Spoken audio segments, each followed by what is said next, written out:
Here's all the parts for a recycler. If you watch videos 1 and 2, you would have seen how I made these 4. If you want to see how I make the joint, watch my joint making videos. In this video, we'll be dropping the down stem and attaching the funnel can. So now I'm going to drop the down stem. All we really need for this is some tweezers, tungsten pick. It's one of the biggest things that will lead to success when you're putting in a down stem is making sure everything fits together, taking the time to prep each little part so it fits together nicely. If it doesn't fit together nicely cold, it's probably not going to at the end of your welding it in either. So I got a blow hose on the end, so we're just going to set this in here. I'm going to get it to tag on the bottom. I got that to connect just a little bit. Now I'm going to go to the top.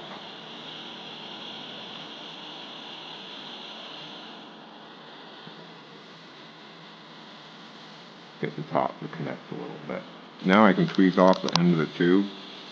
I'm going to leave it a little longer than I need it though. Now I'm going to puff through it and try and find the spots that is not sealed. And use the tungsten pick to close those spots up.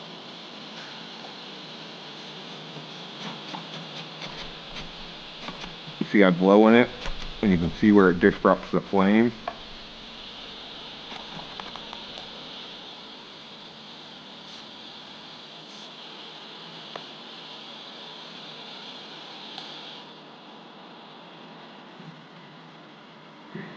There. Now it's all sealed up. Go to a really small brushy flame.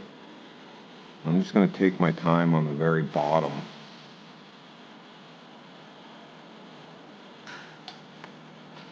Just give it a little heat. The gravity will affect it, so I'm going to switch hands so it flops over and gets the littlest bit of heat and a little puff. And keep switching hands.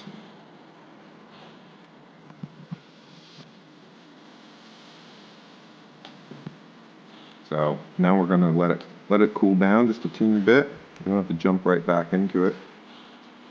And now we'll go to the top.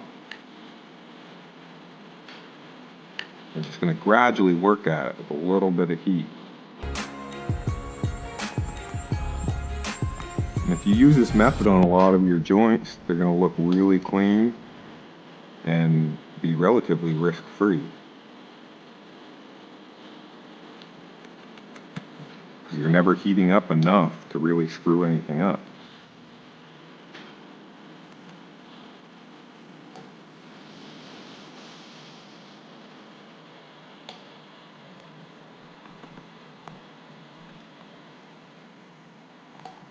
So the top and bottom are both relatively clean. We'll let it cool down a little bit here. And then we can start working on one on the side.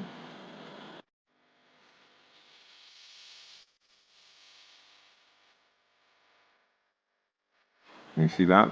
Fairly clean looking now. We'll go to the other side.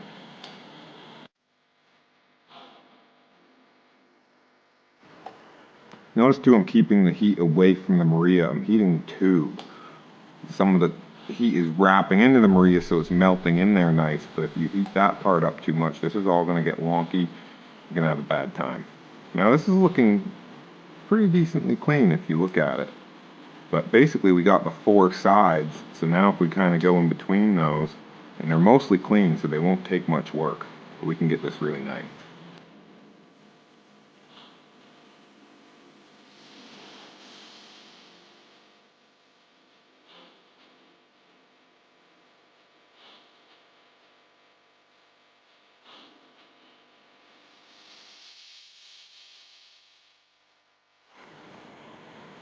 So I did bend this tube a little bit here.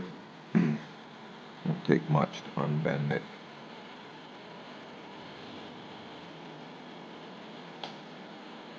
There we go.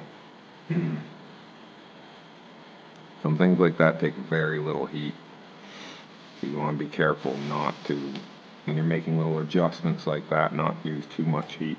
Alright, now I'm going to pop the hole for where the funnel can will attach.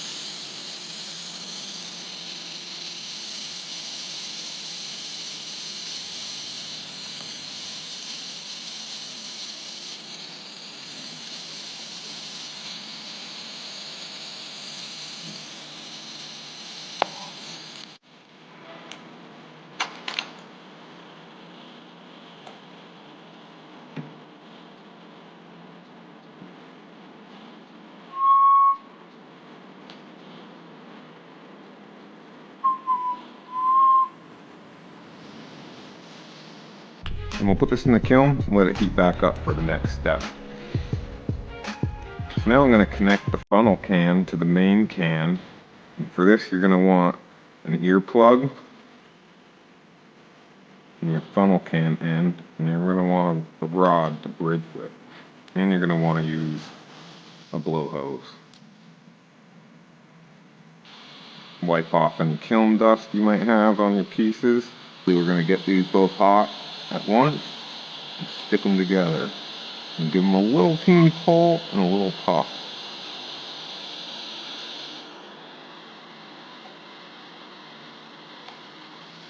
And before they cool down, make sure that your piece is situated the way you want it to be. If you need to tweak it a little bit, you can just give it a teeny bit of heat to get it back to where it will move again, and you can tweak it.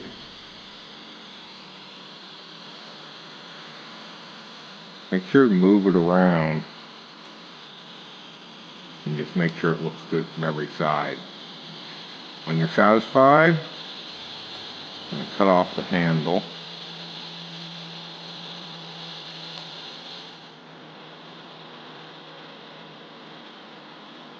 And this part here is kind of time sensitive because that seal we just did has a lot of stress in it.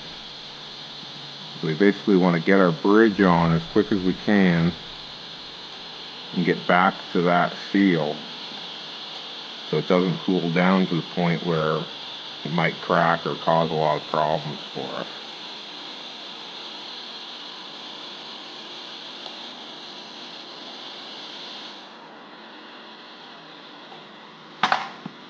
Alright. Now I always kind of ease back in because of that temperamentalness, but once you're in there, you're usually pretty good.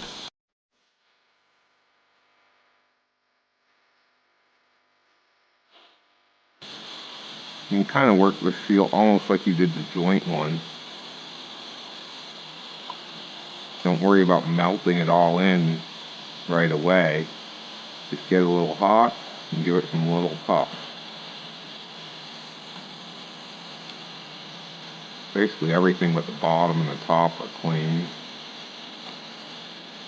The top is the easiest part to melt in. When I'm melting in joints or seals, I usually go the path of least resistance, meaning I'm going to melt in whatever's easiest first. And maybe if there's some weird wonky part to melt in, most of it will have been melted away by the time you get to it. Like here at the bottom there's a little bit, I don't know if you can see in there or not, but this side's a little closer to clean, so I'll start here. I'm also using gravity here to get it to kind of like go the direction I want, not melt into the bottom of my can, but melt away. Because we already made the bottom all nice on this. We're going to mess it up a teeny bit here, but we want to make sure to mess it up as little as possible. So when we go back to fix that later on, it'll be pretty easy. Maintain our nice look.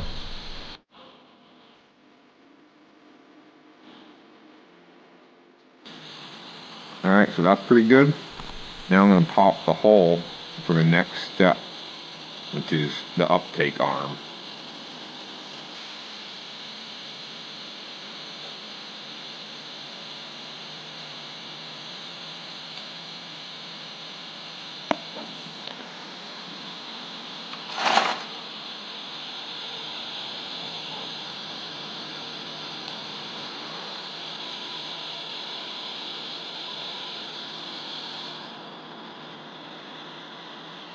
If you took too much time messing around doing this seal, you can put it back in the kiln before doing this hole.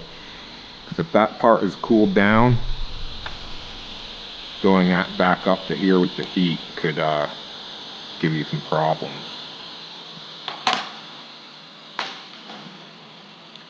Now I'm going to put that back in the kiln to heat up for the next step.